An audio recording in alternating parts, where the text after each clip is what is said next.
So guys, in this series of videos, we are going to fine-tune T5 for question answering. And we are going to dive a bit deeper into what T5 actually is in the next video.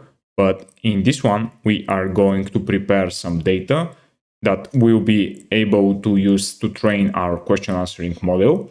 And we are going to have a look at it and define a dataset that is based on PyTorch dataset. And then we are going to create a data module using Pytorch-Lightning. And in the next video, we're going to do a bit of an overview of what T5 is and a little preview for those that don't know yet. T5 is, of course, another transformer, but this transformer is a bit different from BERT and others like BERT in that the model is taking as an input text and it is outputting text as well. So it's a sequence-to-sequence model, basically. And T5 is very, very accurate. And of course, it is very, very big. So in the next video, we're going to see what are the things that you need to do to fine tune it. But in this one, we are going to have a look at the dataset that is provided by BioASQ. And this is a dataset that contains a large-scale biomedical semantic indexing and question answering challenge. So the guys from this project are basically providing a set of questions and answers in which we are going to use to prepare our dataset for question answering. And as a little preview of what we are going to do in the next couple of videos, here is a pre-trained model. And if we input this question, treatment of which disease was investigated, etc., etc., and the sample question right here is acute stroke, some type of stroke. And when we are asking our model or our fine-tuned model the same question, you can see that the model that we've fine-tuned, that we will fine-tune, will basically get the correct answer based on the question and another piece of text that is called the context. And for the first time in these videos, we have a sponsor, and the sponsor is actually me.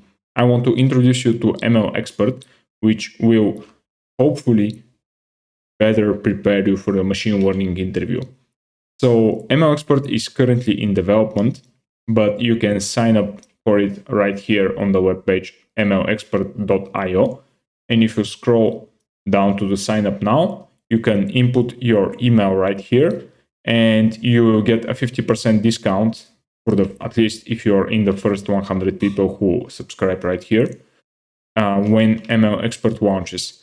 And I expect that ML Expert is going to launch sometime during January next year. So this will be very soon, I hope. And what will ML Expert do for you? It contains basically a lot of questions that are both theoretical and practical related to machine learning. It contains a lot of complete Jupyter Notebook projects, which are basically getting asked during the machine learning interview process. So sometimes people are asking you to, hey, can you solve this, let's say, NLP problems for sentiment classification or time series anomaly detection, or maybe detect some objects in some kind of images. And of course, the problems right here will be written from scratch, and they will completely solve a set of tasks. And they might not solve your particular problem or your particular question, but there will be enough explanation and code to adapt to your particular dataset, hopefully. So after that, there will be a mock interview with an ML engineer, which is going to be actually me. So if you complete the problems and the theoretical parts in ML Expert, you will unlock a mock interview, which we are going to conduct via Zoom or some other software. So this will be a full-blown realistic interview in which I'm going to ask you some questions. I'm going to follow your answers. You will be able to ask me some questions. And hopefully this will make you a bit more secure and more confident in your abilities when you actually go for the interview that you're interested in. Another cool thing, I believe, is the fact that this will contain a lot of practical programming questions in which you will have to know the basics of Git, SQL, a bit of styling for how to write better code in Python or other languages. And of course, I'm going to include a personal set of tips and tricks for the interview day itself. During the past year, I've been working as a full-time machine learning engineer, and I've been conducting with a colleague of mine a lot of interviews actually. So I've been in the process. I know what type of questions do we ask, what we are looking for, and I think that this should be very, very helpful to you if you're interested in landing a machine learning job. So give an ML expert a look. Thank you. All right, so now that the plug is over, let's get started with creating our dataset using the BioASQ data that we have. So I'm going to start with opening a brand new Jupyter notebook. And in here, I'm going to change the runtime type to GPU. So we want to GPU to train T5 in later videos. But for now, I'm going to just connect to this and check the GPU that we have. And unfortunately, I currently can't connect to a GPU backend, but that's quite all right, at least for now. So let's start by installing the transformers library by HuggingFace. Then we are going to install Pytorch-Lightning, and I'm going to need to install the tokenizers library by, again, HuggingFace, and sentence piece, which is basically a tokenizer from Google. So I'm going to install all of it. And I'm going to specify the versions that we want.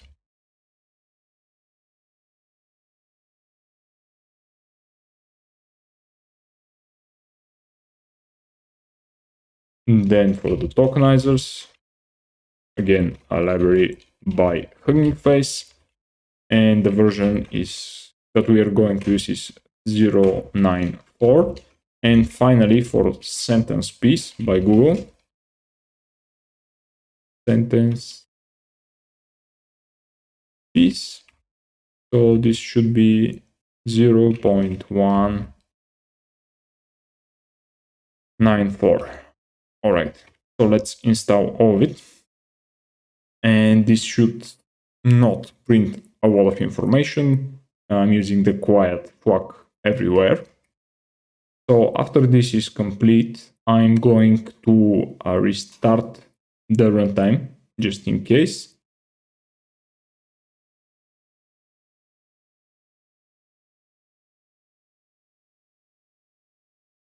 All right.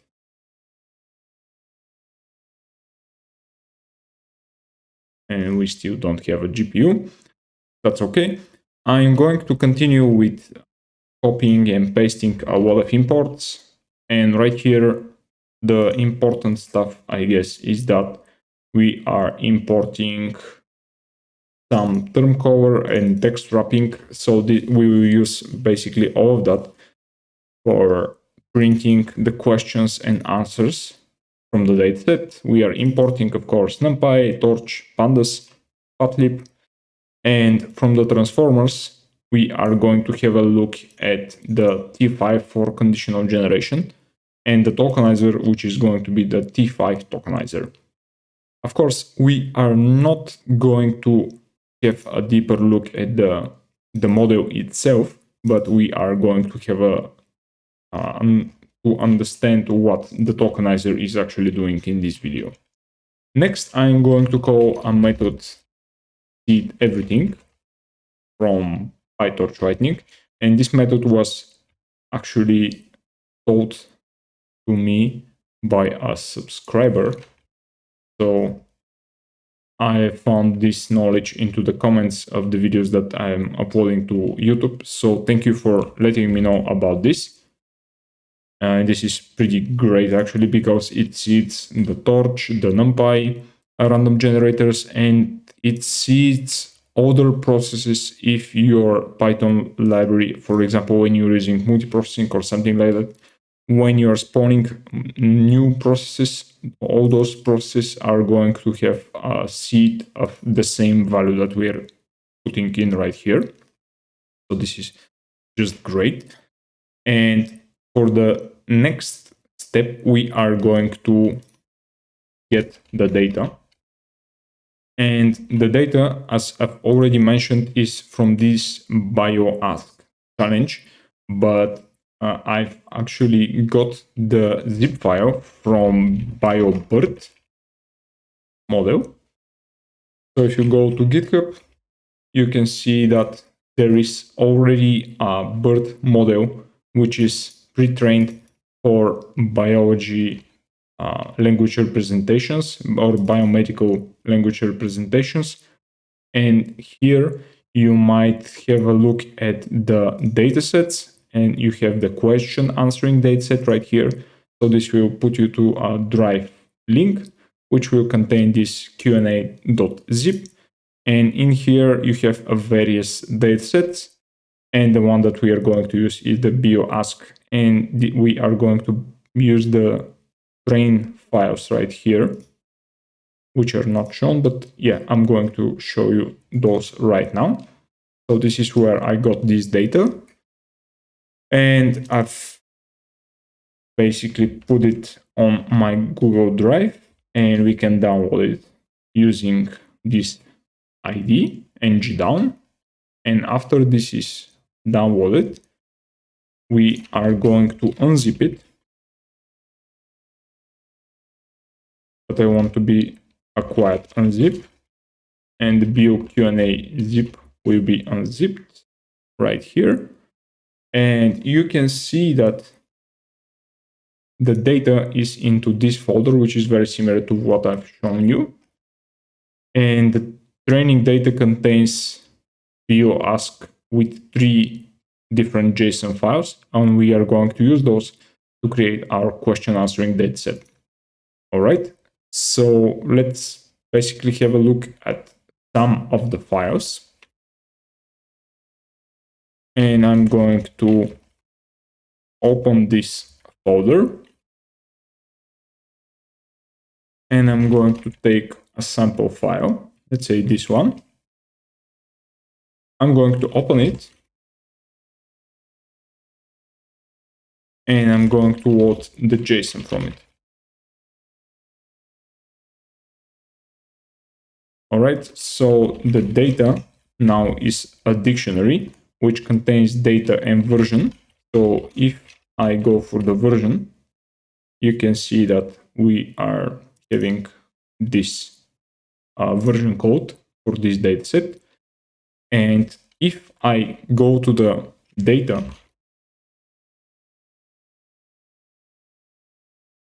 and if I check for keys right here, you see that this is actually a list.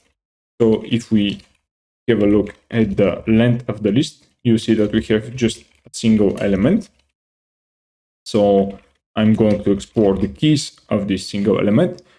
And you can see that we have paragraphs and title. So what the title contains right here. Of course, I've went through this file before, so I know basically what is happening here. We have just a single title right here, which is matching the version, at least in this example, of the data. So in the paragraphs, of course, we have some more data, and I'm going to have a look at it. And if we check the length of this, we have a lot of data right here. So we have a lot of paragraphs. And actually, I'm going to get this assigned to a variable called questions, which, of course, it's not paragraphs, but yeah, you'll see why in a second. And if I take, for example, the first question, from here, or the first paragraph, you can see that we have context, which is a word of text. Then we have Q&As. So we have some answers with answer start index here, and we have a text, and then we have an idea of the question, which we are not interested really in this one. And next we have the question. So what is the inheritance pattern of some syndrome? Of course, biomedical question. So it looks like that we have all of this into a single paragraph or a single JSON object, and then the JSON object has been converted to a dictionary using JSON word. So this is a very good, at least for now. Next, I want to extract that information and create a pandas data frame from it. For that purpose, I am going to build a function which we are going to call extract questions and answers.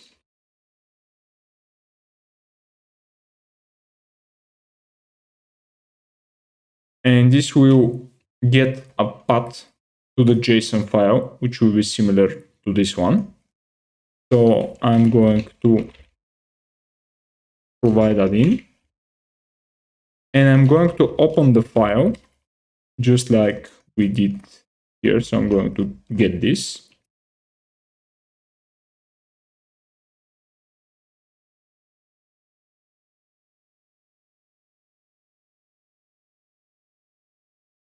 Right.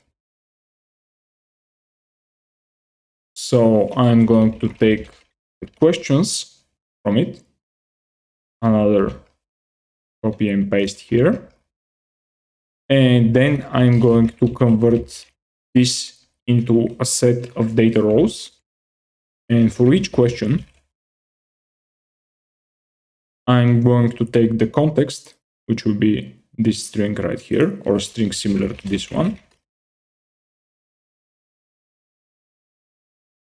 And next, I'm going to iterate over the questions and answers. You can see clearly here that we have an array of those.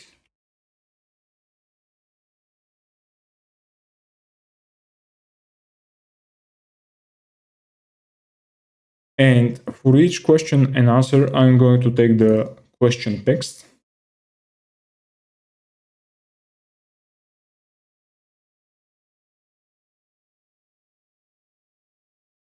And I'm going to take the answers, which are going to be contained within this one.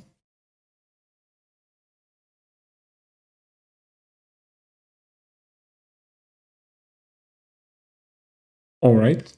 So now for each answer, we are going to take the text. We are going to take the start of the answer within the context. So I'm going to create another variable, which is going to be the answer start. And I'm going to sum this with the length of the answer text. So this will give us the end index of the answer.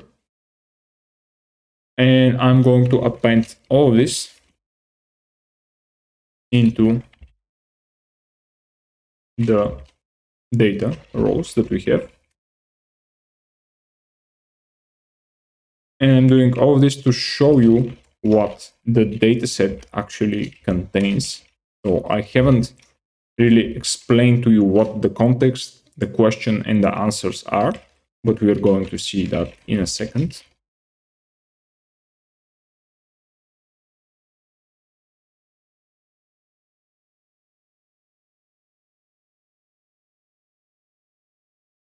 And finally, that we have all the data rows, we are going to convert those to a data frame.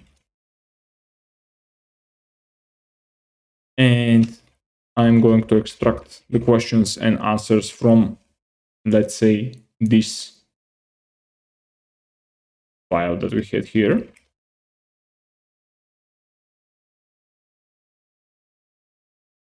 and I'm going to have a look at the head of the resulting data frame. And you can see that we have a question, and the questions sometimes appear to be duplicated, I guess. And we have the context, we have the answer text, the answer start, and the answer end. And one interesting thing about those type of datasets is that the answer is basically contained within the context. So the job of the model is going to be given a question and given a context, give me the set or the characters within the context which start at some position and end at another position. So give me the text, extract the text from the context, and this text should be the answer. So the model will receive the question, the context, and the result is going to be a subset of the context. Okay, so now we will do the same thing for all of the files that we have for training our bio T5, I guess. So to do that, I'm going to take all of the paths for the factoid files, and I'm going to use path BioASQ, and I'm going to search for all of the BioASQ train-star files. I'm going to convert this to a list, and I'm going to sort this list. So this should return those paths, and you can see that we have 3 files. So I'm going to call the extract questions and answers functions for each file, and this will return this will give us an array of data frames. So let's iterate over the factoid paths and append the resulting data frames. And after this is complete, we are going to concatenate all of the data frames. So this will give us the final data frame or data set that we have trained our model. And let's check the number of questions and answers that we have. Of course, since some of the answers can be found multiple times into a single context, the number of questions is a bit lower, I believe, than this. But let's check. Actually, try this.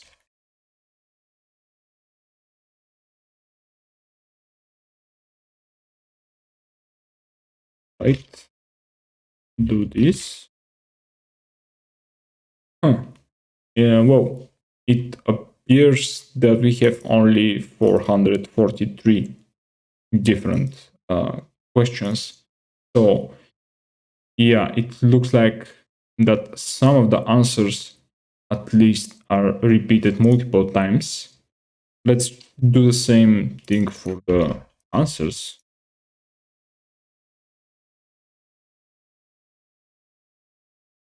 Oh, let's actually check the context. How many different unique contexts do we have? So yeah, this might give us a better number actually. So we have around 2.5k examples of questions and answer pairs. So some of the questions might be repeated, but that's all right.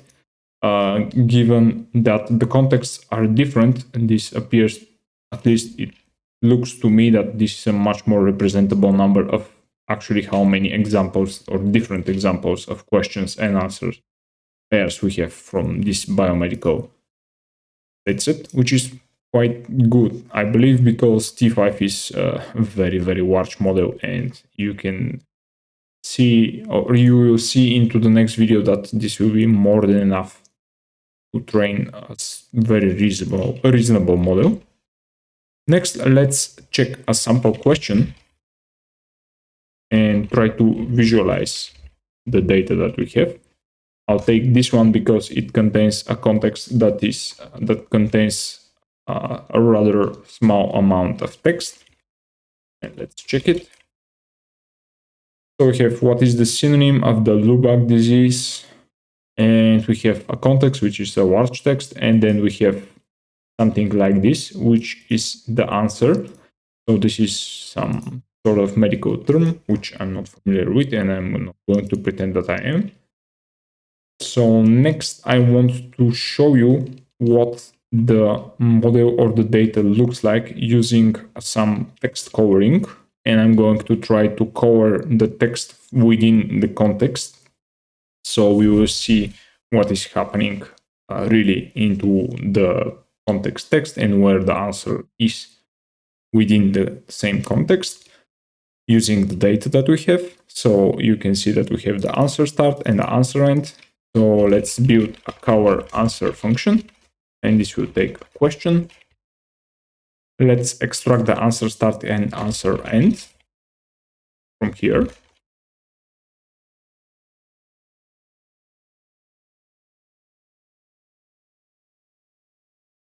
And the answer end.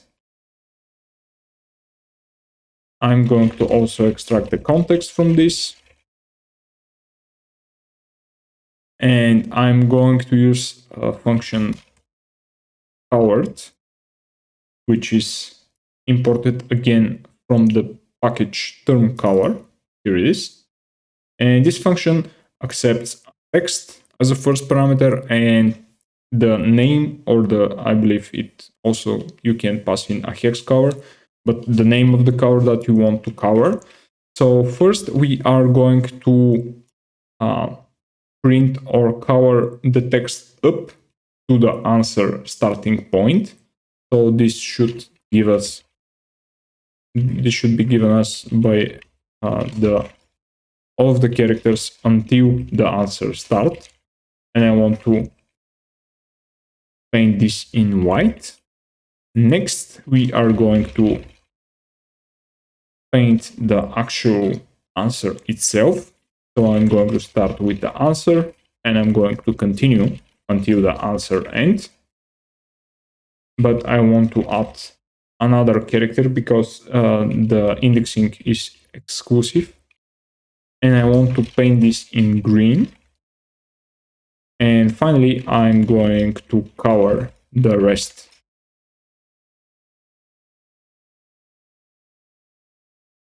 of the text in white. So if I print the sample question itself and start printing the answer, I'm going to call print color answer sample question. And it looks like this did the job. Here is the answer within the context, and you can see that it is really green, and at least this works in a Google Colab. But I'm not really happy with the results because you have to scroll horizontally right here. To make this a bit better looking, we are going to wrap the text itself. I'm going to use width of 120 characters. And each wrap is going to be, this will convert the text into an array. And each wrap is going to contain at most 120 characters. And we are going to print each wrap on a new line. And let me just try to reduce this to 100. All right. So here we have the text wrapped into 100 characters. And this will show you question along with the answer itself, and the context, and the answer will be printed in green.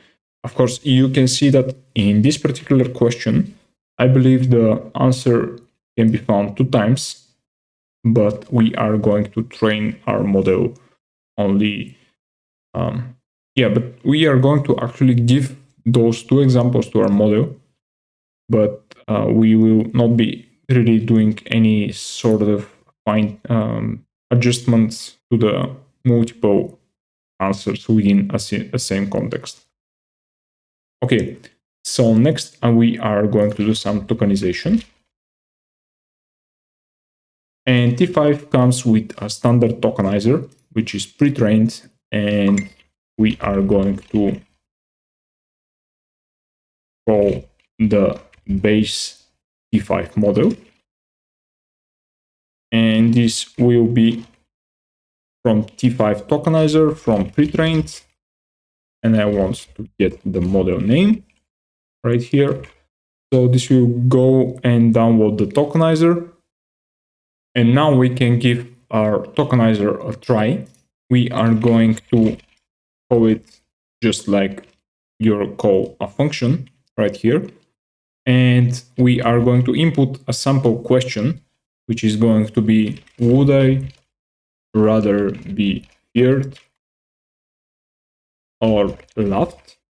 So this is kind of an existential question, I believe. Of course, some of you might know where this is coming from. And the somewhat perfect answer to this one is like easy, both. I want people to be afraid of how much they love me. So this is a perfect answer to, I guess, a perfect question as well.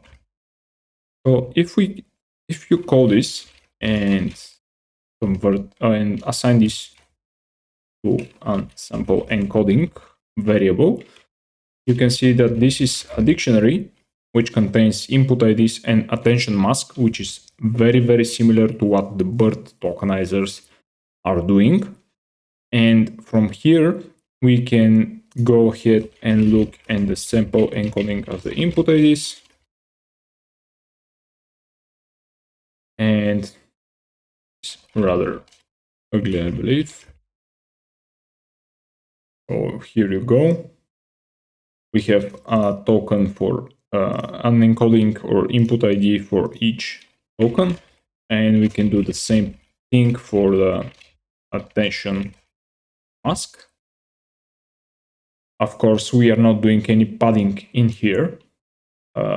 Each token has been encoded and there are no padding because we haven't specified maximum length or truncation strategy, etc.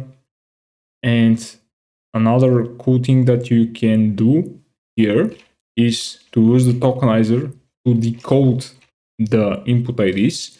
And to do that, I'm going to go over each input ID, which we are going to call input D in sample encoding input IDs. And I'm going to call the tokenizer code method on the input ID. And I want to skip the special tokens. And I want to clean the tokenization spaces. So if we do this, and this will return an array. And if we join the array, you will get something like this. Would I rather be feared or loved? So this is extra space right here, I believe. Easy both. So you can see that there is a special token right here, which is the separation token.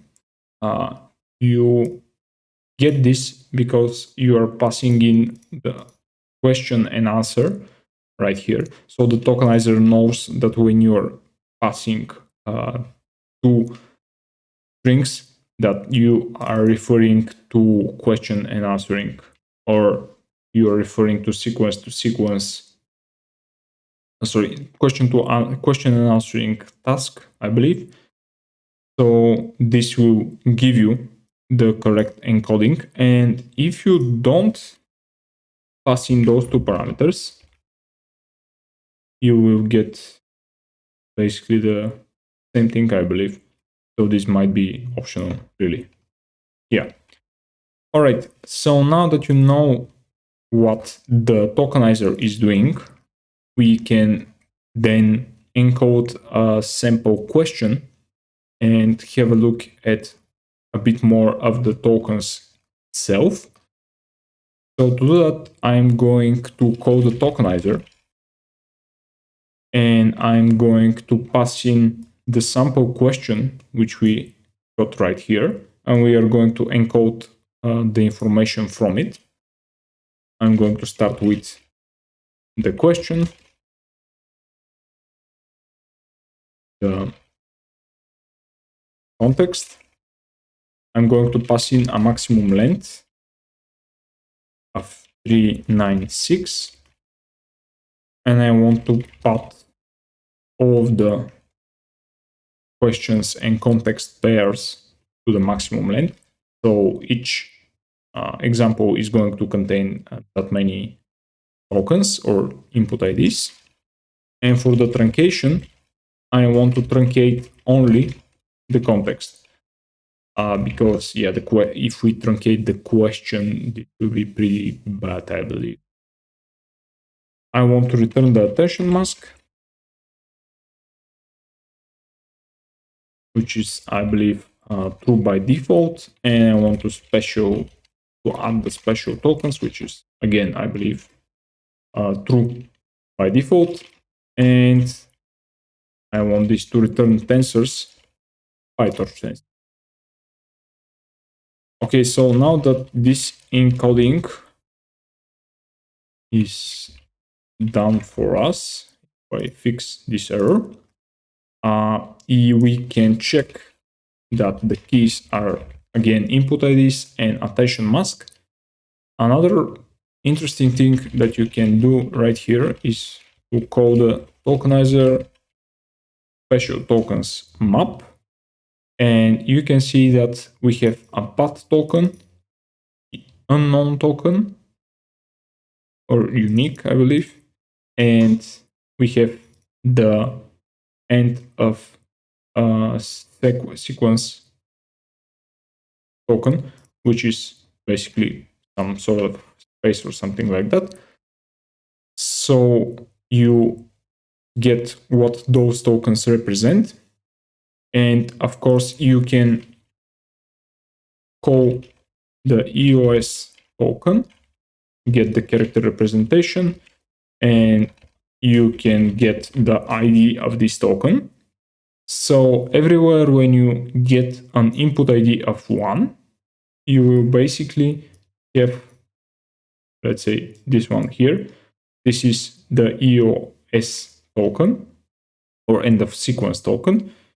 So you know that this is a place where the first sequence is ending, or the question is ending. And from that point on, all of the input IDs are corresponding to the context. All right. So if we continue with this one, we can decode the encoding using the tokenizer.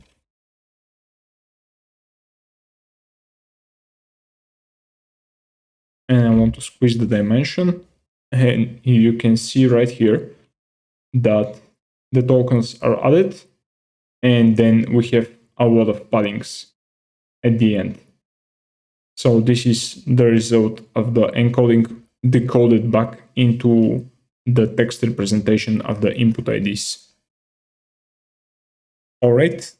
So I believe that another thing that you should know about is that we are going to prepare also the labels for the answers. And to do that, I'm going to create a sample answer encoding.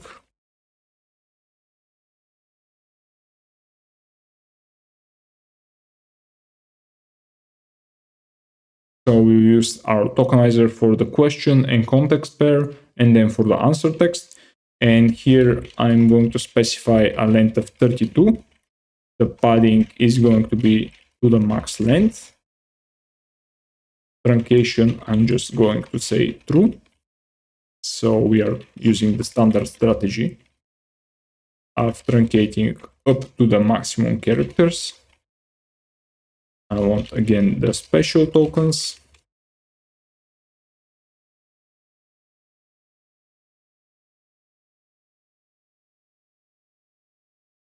And if we do the decoding of the answer encoding,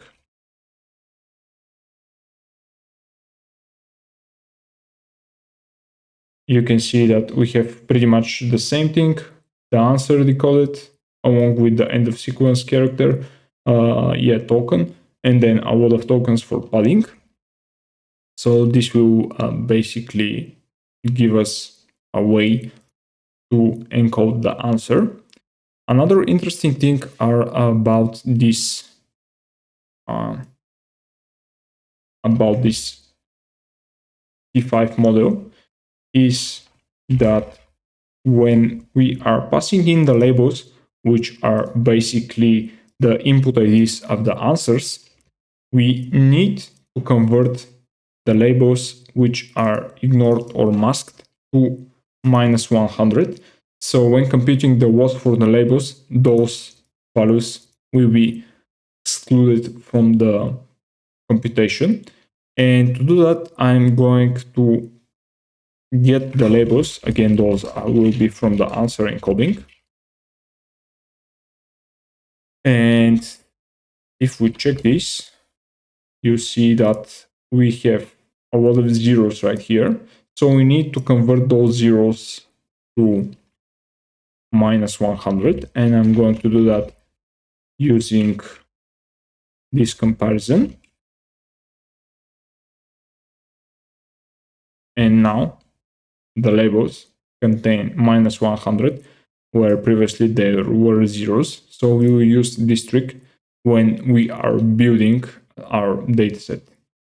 Now that we have a knowledge of how the tokenizer is doing its job and a way to encode both the question and context pair and the answer, we are going to build a dataset which is extended from the Pytorch dataset.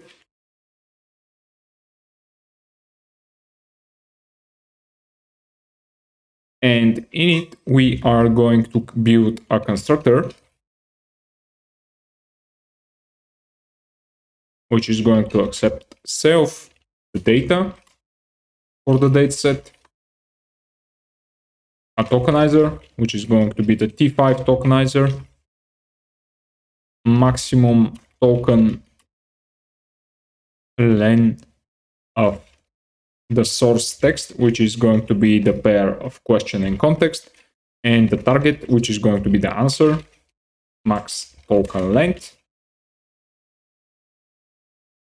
So I'm going to assign this to the tokenizer to a tokenizer field. Next, we have the data. And I'm going to do the same thing for the source max token length and the target max token length. Next, we are going to override the length method, and we are going to return the number of rows into our data frame. And finally, we need to override the get item method.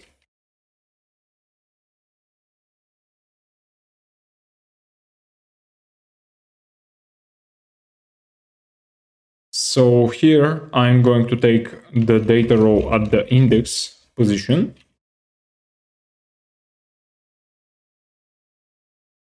And I'm going to encode the source, which is the pair of question and context. And here I'm going to get the encoding from here and adjust it just a little bit.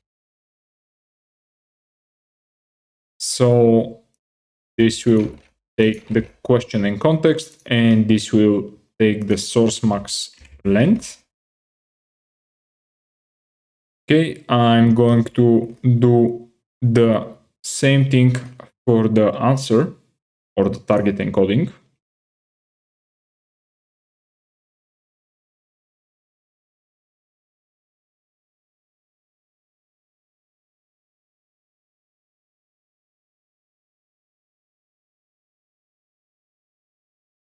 So we're doing this and target max length. And I believe this is it for the target encoding. Finally, we need to get the labels from the target encoding, which again are just the input IDs of the tokenizer. And I'm going to do the same thing that we did right here.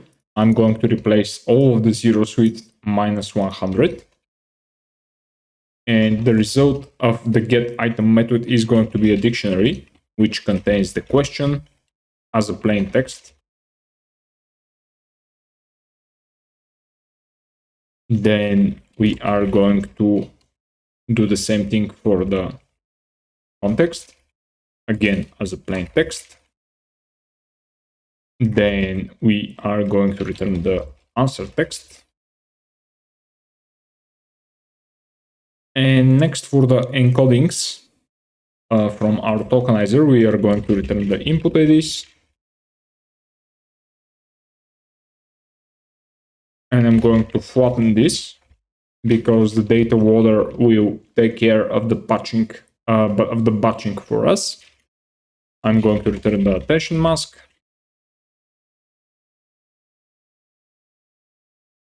Again, flatten this. And finally, the labels, which we are going to also flatten as well. So now that we have this dataset, let's try it out. Sample dataset and view Q&A dataset. For the data, I'm going to pass in the data frame. And for the tokenizer, I'm going to just pass in the T5 tokenizer. And if I iterate over the sample dataset, I'm going to break here, and I'm going to print the data here. And you can see that we have a lot of data right here. But let's have a look at the question. And let's say input IDs, the first 10 values, and the labels, the first 10 values. Okay, so we have the question, answer, text, and some of the input IDs from the tokenizer. So this appears to be working quite well for us. Next, we are going to split the dataset into train and validation sets. And this is already preceded thanks to the Pytorch-Lightning library. So we have training DF and validation DF with those shapes. Okay, so we have a lot of examples for training, and the final part of this video is to build a Lightning data module.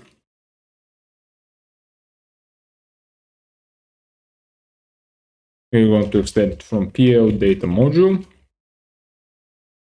And basically here we are going to create the data waters for the training and validation or test sets.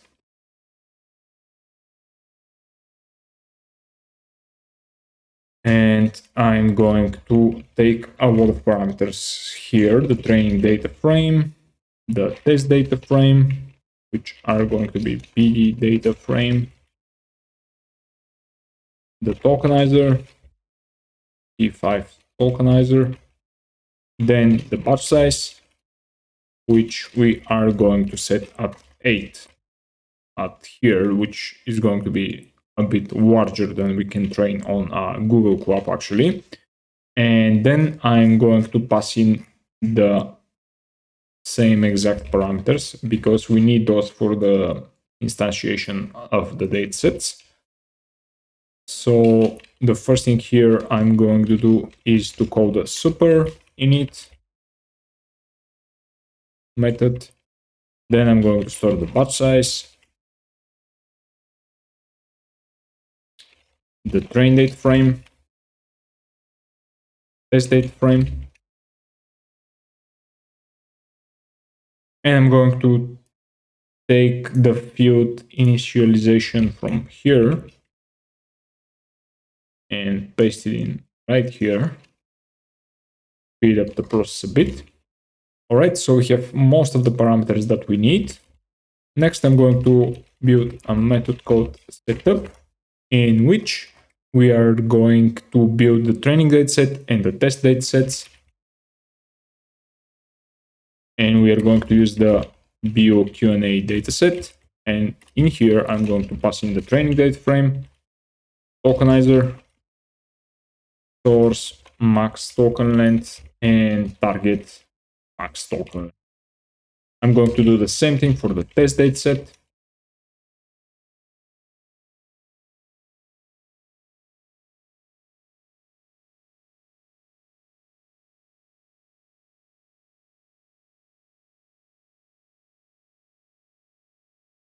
All right, so now that we have both of those datasets stored as fields or properties of our data module, I'm going to create a train data loader, which is actually overloading a Pytorch-Lightning method.